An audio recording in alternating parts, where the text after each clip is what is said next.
हिंदू धर्म में यह माना जाता है कि भगवान शिव हिमालय पर निवास करते हैं। शिव जी का चित्र हम सबके मन में श्रद्धा भाव प्रकट करता है। शिव जी को धरती का पालन करता माना जाता है, इसीलिए इनसे सभी तरह के प्राणी जुड़े हुए हैं। शायद इसीलिए कई सर्प शिव जी के गले में लपटे हुए पाए जाते हैं। शिव जी को सर्पों के देवता माना जाता है। भारत में सर्पों की पूजा की जाती है, इनको मारा नहीं जाता। ऐसा माना जाता है कि सर्पों को मारने से पाप लगता है। विश्व में सांपों की हजारों प्रजाति पाई जाती हैं। इनमें से सभी सांप जहरीले नहीं होते। सांप धरती के विभिन्न हिस्सों में पाए जाते हैं। ये जल थल सभी में सामान्य रूप से रहते हैं। धरती में गड्ढे बनाकर अपना बिल तैयार करते हैं। कुछ सांप वृक्षों पर रहते हैं। ये कहा जाता है कि सांप सर्वत्र हैं। तो चलिए आज हम आपको कुछ ऐसे सांपों के बारे में बताते हैं जिसको जानना आपके लिए बहुत ही जरूरी है। फैक्ट फर्स्ट, विष थूकने वाला नाग, पॉइजन स्पीटिंग कोबरा। विश्व में 150 किस्में ऐसी सांपों की हैं जिनमें अत्यंत प्राण घातक विष होता है। इनमें सबसे खतरनाक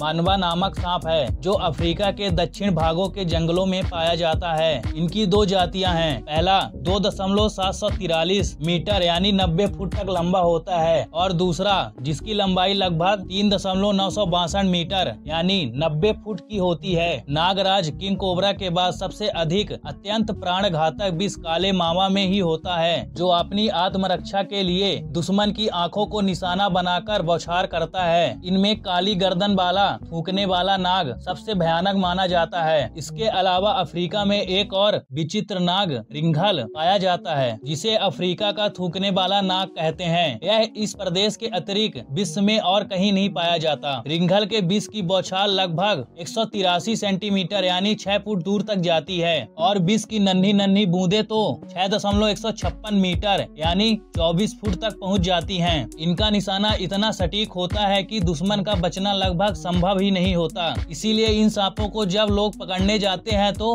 आंखों में चश्मा लगाकर जाते हैं और इनके विष का प्रभाव आंखों में तेज जलन होने लगती है, दिखाई देना बंद हो जाता है यानी आंखें फूट जाती हैं। इनमें अजीब बात यह है कि लगभग 4 से 6 बार विष की बौछार करने पर भी इनका विष समाप्त नहीं होता, क्योंकि इनकी विष ग्रंथि खाली होने के बाद तुरंत ही विष बना देती है। इनमें दूसरी विशेषता यह है कि अन्य सांपों के भांति इनकी मादाएं अंडा नहीं देती बल्कि छोटे छोटे बच्चों को जन्म देती हैं। फैक्ट सेकंड, सांप खाने वाला किंग स्नैक। सांप छोटे जीव जंतु या उनके संबंधियों को खाते हैं, परंतु मुसुराना सांप में एक विशेषता यह है कि यह विषैले सांपों को भी खा जाता है। इन सांपों के संबंध में यह कहा जाता है कि यह केवल विषैले सांपों के ही खोज में रहता है। भूखा होने पर यह विषहीन और मेढकों को भी अपना आहार बनाता है। इसके शरीर पर सांपों के जहर का कोई भी प्रभाव नहीं पड़ता। यह पहले अपने शिकार को गला घोंटकर मार देता है और फिर उसको निगल जाता है। अजीब बात यह है कि यह शिकार पर भरपूर वार करता है, परंतु यह घायल होने की कोई भी चिंता नहीं करता। यह 1.981 मीटर यानी 6 फुट लंबा होता है। अजीब बात यह है कि 183 यानी 6 फुट विषैले फर्डिलैंस नामक सांप को पूरा निगल जाता है। मुसुराना सांप को किंग ऑफ स्नैक कहा जाता है। उत्तरी अमेरिका में किंग स्नैक की विभिन्न जातियां पाई जाती हैं, जिनकी लंबाई 91 से 152 सेंटीमीटर तक होती है। और आप जानकर हैरान होंगे कि यह सांप स्वयं विषैले नहीं होते, परंतु अन्य विषैले सांपों के जहर से इनको कोई भी हानि नहीं होती। इसीलिए इनको सर्पराज कहते हैं और इनका शरीर अन्य सांपों के जहर के लिए बहुत ही लाभदायक होता है।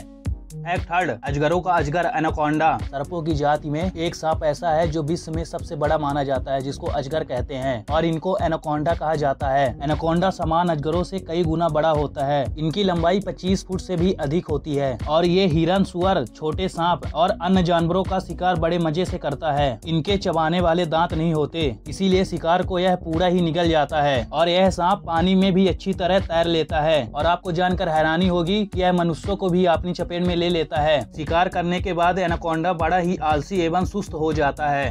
फैक्ट 4, पानी पर रहने वाला सर्फ वाटर स्नैक। जल सर्फ का कोई भी हिस्सा स्वतंत्र रूप से गति कर सकता है। ये लंबे आकार के होते हैं। इनकी लंबाई 1 से 1.5 मीटर तक होती है। इनकी पीठ पर पाए जाने वाले स्केल्स ट्यूबरकुलेटेड होते हैं। जल स्नैक बहुत ही जहरीला होता है। इनका जहर कोबरा से भी 20 गुना ज्यादा अधिक होता है। इनके सिर में 20 ग्रंथि होती है, बाकी सारा शरीर जहरीला नहीं होता है। इनके विष में टेस्ट या स्मेल नहीं होती है। और आपको जानकर हैरानी होगी कि यह सांप केवल मेढक या मछलियों को खाता है, अन्य सांपों की तरह कीड़े मकोड़े नहीं खाता। इनकी मादाएं अंडे नहीं देती बल्कि बच्चों को जन्म देती हैं। इनके द्वारा दिए गए बच्चों की संख्या लगभग 6 दर्जन से भी अधिक होती है। यह सांप सभी जगहों पर नहीं पाए जाते हैं।